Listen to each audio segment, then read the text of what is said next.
Hey, welcome.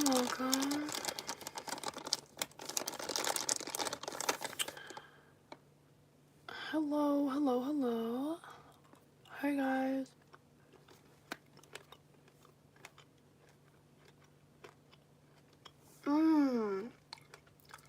That one's sour. Hey guys. It is day 8 of our 40-day challenge. This one is probably gonna be shorter because I have things to do. But I just want to come in here and quickly and like give you our day 8. And if you were here yesterday, then you saw that I was eating their clusters and I'm still chomping them down. There's still a lot in here. This is like a big bag. But yeah, I am still eating them. Like, okay, I don't just eat candy all the time. Like, I got these for my birthday and we went to the beach and I didn't eat them I ate some of them at the beach, and then like on days, like school days, I get home and I like have time to chill. I literally just like, before I have dinner, I usually just like come, like chill, go sit somewhere, chill, or read a book, or like just like watch something, and I eat a couple nerd clusters, but it's just because I'm hungry. If I wasn't hungry, I probably wouldn't be eating these, but so yeah. So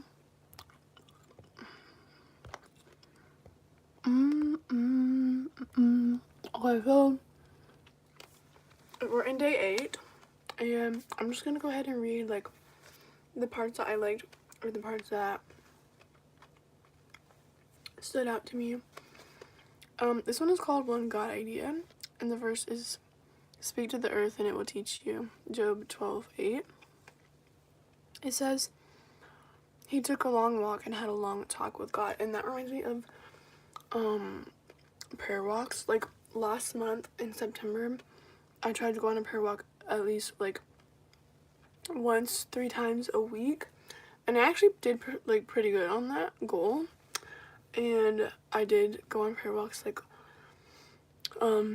3 times a week. It was so nice. Like, it was so relaxing, and like you got your walking in, and it was like it was a good way to like talk to God and listen to worship music and also be active, and that was really fun. I highly recommend trying prayer walks if you haven't, because they're actually so nice. Or if you have a dog, like go walk your dog and walk while you just like talk to God, or like listen to worship music. It's so nice.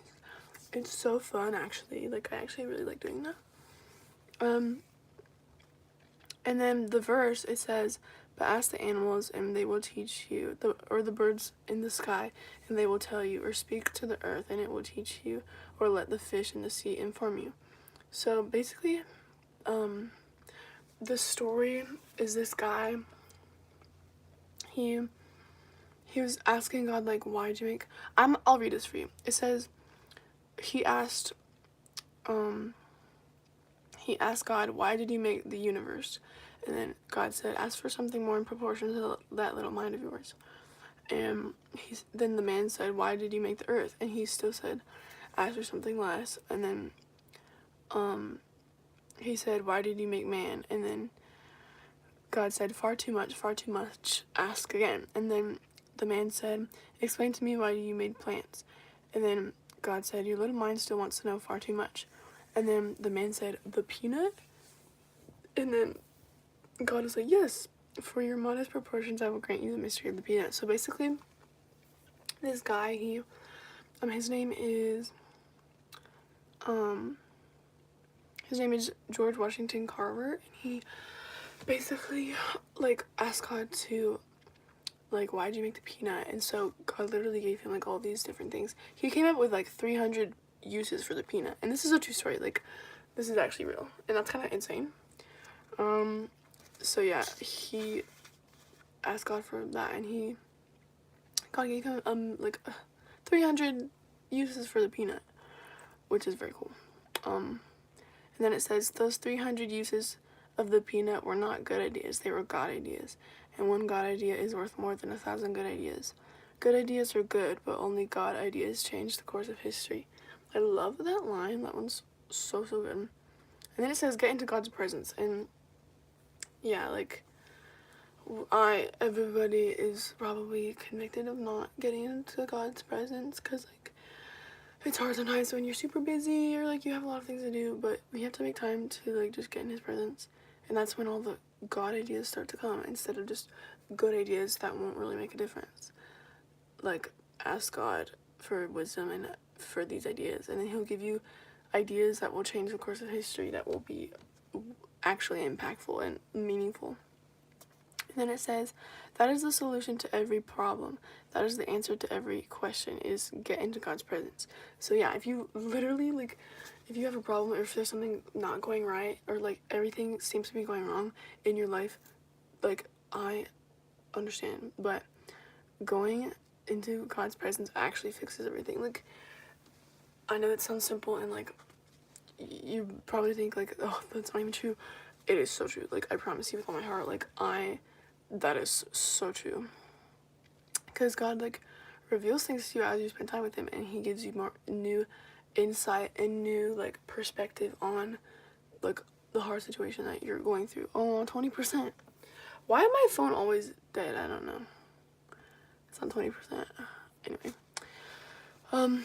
So yeah, God, if you talk to God about every problem that you have, then he has the answer, and he is going to give you like a new perspective on the situation that you're having problems with, or the person that you're having problems with, and you can, fix the problem maybe. Like, God will give you the answers. And it says, but God ideas are only revealed in the presence of God. So yeah, you have to get in the presence of God. Like if like having a relationship with God is actually like having a relationship with God. Like, you can't just not talk to him and you think you have a relationship with him. Like, that's not true. If you had a best friend, you never talked to them for like maybe they were gone for like 2 years, you never talked to them, you never texted them or anything, your relationship isn't going to be the same when they get back, because you never talked to them. You probably won't be friends anymore because you never even talked to them for 2 whole years. And it's not like when the friend gets back, like, you're still friends. No, because you have to talk to people to have a relationship with them. And if you don't talk to God, you're not going to have a relationship with him. And so yeah, you just need to talk to God. And it says, our best solutions, ideas, and efforts aren't good enough. That's when we need to hit our knees and trust God to do what only God can do.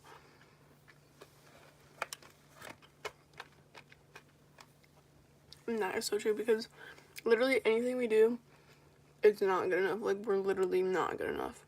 Like, I know there's so many people that, like, have this struggle in their mind. They're like, oh, I'm just not good enough. Like, I mean, don't think about that. Like, don't think you're not, like, in your mental, like, mindset, like, don't always be thinking you're not good enough, and don't let that discourage you, but also know that we're not, like, we're literally not good enough, and that's okay, because God is good enough. And so you can just give everything to God, talk to God about everything, and he'll give you those ideas and those solutions to the things that you can't do on your own. And then it says, after all, prayer is the difference between the best you can do and the best God can do. And that's a big difference, for sure. Then it says, our biggest problem is our small view of God, which, oh my gosh, is so true. Like, that is honestly our biggest problem, is our small view of God. Like, in our minds, obviously can't fully understand, like, how big he is or how powerful he is, but we have way too small of a view of God, and it's insane. So, like, sometimes you forget, like, what God can do, and then you, like, you kind of, like, go back into your own mindset, and you're like, oh, I can do this, or I can handle this, when actually you can't, and only God can. But you forget that how powerful God is, or his power, so you don't even talk to God about that. But you have to remember, God is bigger than any problem. And it says, if he's bigger than all those things, then pray like it. So yeah, talk to God and pray like he's actually bigger than your problems. And then it says, one God idea is worth worth more than 1,000 good ideas, which is so true. Because our ideas, like, they're just our ideas. But God ideas are, like, actually ideas that will actually change people's lives, that will impact people, that will make miracles happen, that will literally, like, alter history, change hearts and people around you. Like, it actually matters, and it's actually, like, a big thing. So, alright, that is day 8. Yeah, that's 8. And if you want to get this book, highly recommend. You can get it at any bookstore, probably. But yeah, that is day 8 of our challenge. I just got out of the shower. That's my hair is wet still. Oh my word, my hair. I had to put so much conditioner in it because we just got back from the beach, and oh my goodness, it's crazy. Like, I had to put so much conditioner in it. And oh my gosh, look. There's 1, 2, 3, 4 stuck together. But yeah. So I had to put so much conditioner in it. Although I used to, like, always want to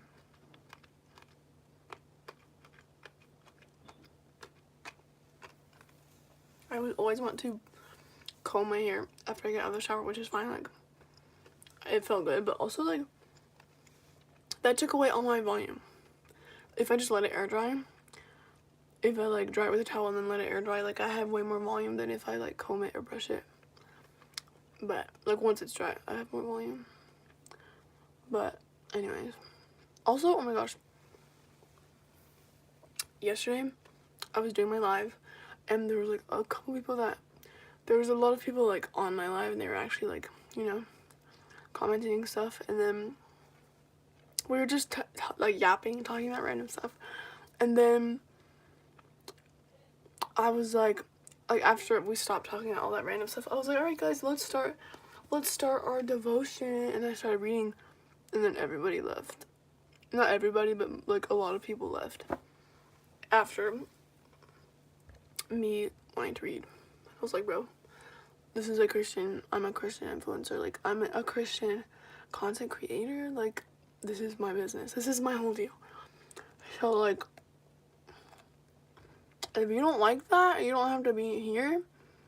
But I want you to be here anyway. But yeah, that's my whole deal. Like,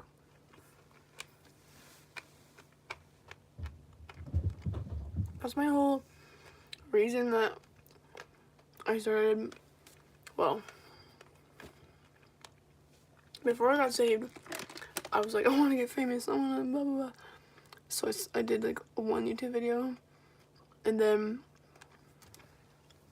after I got saved, I was like, oh, I can use this to, like, tell people about God and stuff, and, like, talk about stuff like that. So that's what I'm doing this for, like, literally. And also, like, it is fun to make videos and edit them and have, like, memories to look back on. I do like that.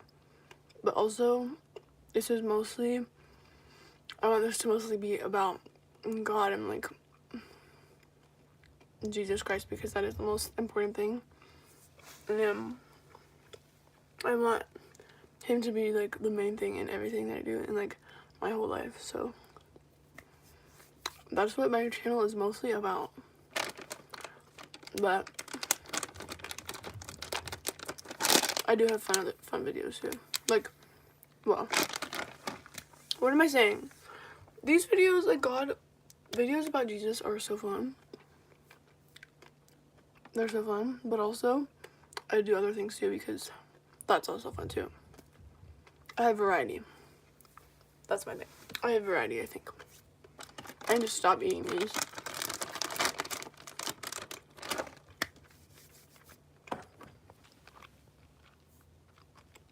My hair is so dead right now. Anyway. Yeah, so that was day 8.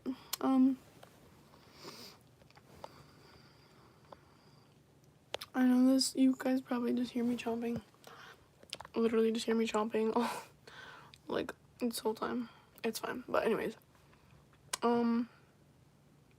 I think I'm gonna go because I'm quite hungry. So I'm gonna go eat food.